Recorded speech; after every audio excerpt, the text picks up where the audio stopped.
Seno Wono wasa jambal gundul.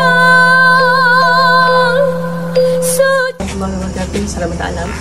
Hari ni malam ni cikgu berada di, kita berada di mana? Pulau Sugi.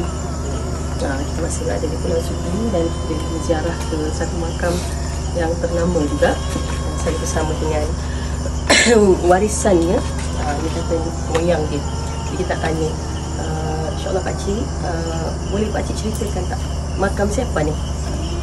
Ini kan dulu kan sultan ni. Sultan. Tapi dulu kan dia gini, dulu kan dia punya ada istana, jadi dia kan dalam zaman ikut pada Sulaiman kahwin dengan anak jin kepercayaan dulu. Nabi Sulaiman kahwin dengan anak jin. Tak, dia ni kan macam cerita Nabi. Ya. Okay. Jadi dia kan macam kita wakaf. Wakaf tu pada hari nujuh tu hilang semua ni, dia punya istana pinjam. Dulu dia mentah ni dulu. Sini dengan mentah. Namanya? Sultan dia. Sultan Raja Husin. Jempung Sultan Husin nama dia. Isteri dia tu orang ini, yang orang Burian itu? Isteri yang pertama, yang kedua. Isteri kedua. Dia ada isteri orang Burian juga. Dia kan dulu ada istana sini, Pak? Dulu ada istana? Dulu ada, hilang. Cuma waktu dia begitu dia wafat, hilang. Istana dia pun hilang. Dengan dayang-dayang sekali tu habis. Itu kata, itu menurut punya sejarah dia lah. Kalau ikutkan tapak ni dulu istana lah. Ya, kita tak tahu istana dia. Dia ni lah dia dulu ni. Kalau untuk bukti fisik, dia inilah tadi. Ya betul.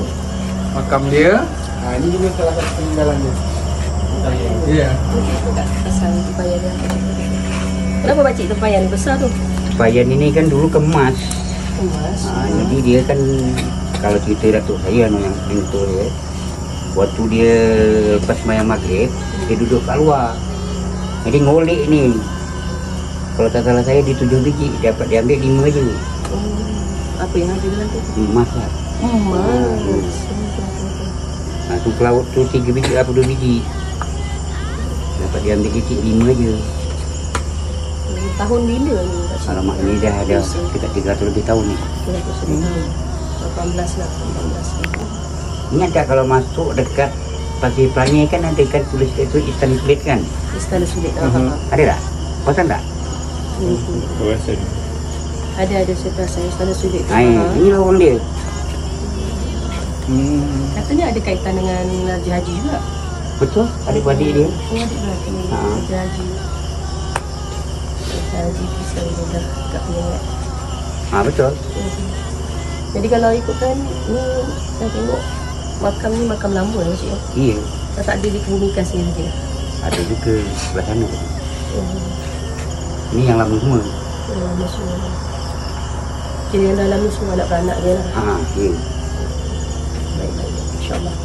Mana yang melihat video cikgu, kalau anda melihat kawasan pemakaman ni, hadiahkanlah Al-Fatihah kepada semua yang ada di sini. InsyaAllah nanti cikgu kupaskan lagi. Selamat alam. Assalamualaikum. Ati loso mingkara yang widi jagat nata janalaka